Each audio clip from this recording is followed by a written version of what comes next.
Assalamualaikum warahmatullahi wabarakatuh. Saya Gea Feranisa Beruginting dengan NIM 03062 53213 dari kelas PGMI 7. Di sini saya akan menjelaskan sedikit materi tentang kepribadian manusia. Gampangnya begini, kepribadian itu seperti tanda tangan psikologis kita. Memang benar, itu adalah apa yang kita bawa dari lahir atau genetik, dan bagaimana dunia membentuk kita atau lingkungan. Kepribadian bukan sekedar sifat, kepribadian juga mempunyai khas dan pola, serta sebagai alat adaptasi.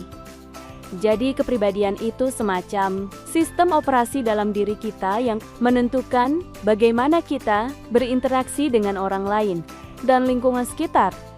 Intinya itu yang bikin Anda menjadi Anda dan bukan orang lain. Selanjutnya, teori utama yang menjelaskan struktur dan dinamika kepribadian manusia. Kalau kita bicara soal apa yang menggerakkan kepribadian, kita nggak bisa lepas dari perang batin yang dijelaskan oleh Sigmund Freud. Bayangkan, di dalam kepala kita ada 3 karakter yang selalu berdebat. Yang pertama si It, maunya instan dan cuma peduli sama keinginan dan kesenangan saat itu juga. Yang kedua, si super ego. Ini kebalikannya, dia adalah polisi moral atau suara orang tua kita. Dia yang selalu bilang tidak boleh atau tidak sopan. Yang ketiga, si ego. Ego ini yang paling pusing karena dia jadi penengah di dunia nyata. Dia harus cari jalan tengah supaya it terpenuhi, tapi tidak melanggar aturan super ego. Freud percaya kalau sebagian besar penggerak diri kita itu ada di bawah sadar, seperti gunung es yang tenggelam di bawah laut. Selanjutnya, tipe-tipe kepribadian manusia yang dikenal dalam psikologis. Tipenya ada 4, yaitu yang pertama, tipe sanguinis, biasa disebut sebagai si populer. Tipe yang dikenal ramah, percaya diri, dan suka menjadi pusat perhatian. Individu dengan tipe ini senang bergaul, memiliki semangat tinggi, dan sering menciptakan suasana menyenangkan di sekitarnya. Ciri emosional sanguinis adalah menarik, suka bicara dan tampil di tempat umum, memiliki rasa humor yang hebat, dan ekspresif dalam mengungkapkan perasaan.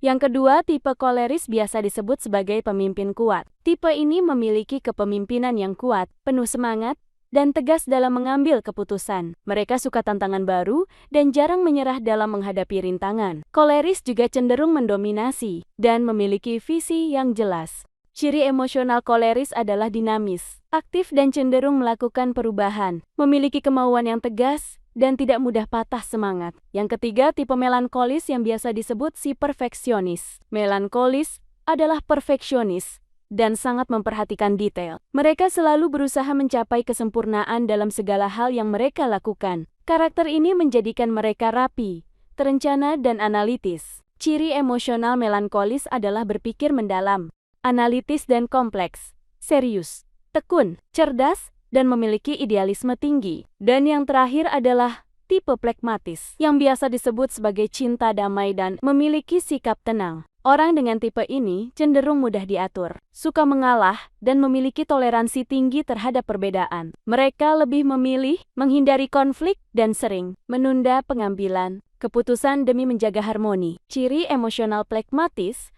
adalah rendah hati, mudah bergaul, dan santai, diam dan tenang, dengan kecerdasan yang tersembunyi dan bahagia, menerima apapun yang mereka miliki. Selanjutnya, manfaat memahami kepribadian diri sendiri dan orang lain. Manfaat untuk diri sendiri. Yang pertama, optimalisasi potensi dan karir. Untuk membantu mengidentifikasi kekuatan dan kelemahan. Untuk memilih jalur karir atau pendidikan yang sesuai.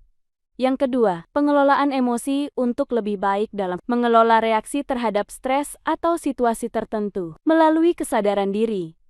Dan yang terakhir, peningkatan kepercayaan diri, yaitu untuk mengurangi kebiasaan, membandingkan diri dengan orang lain dan mendorong penerimaan diri apa adanya. Selanjutnya, manfaat memahami kepribadian orang lain.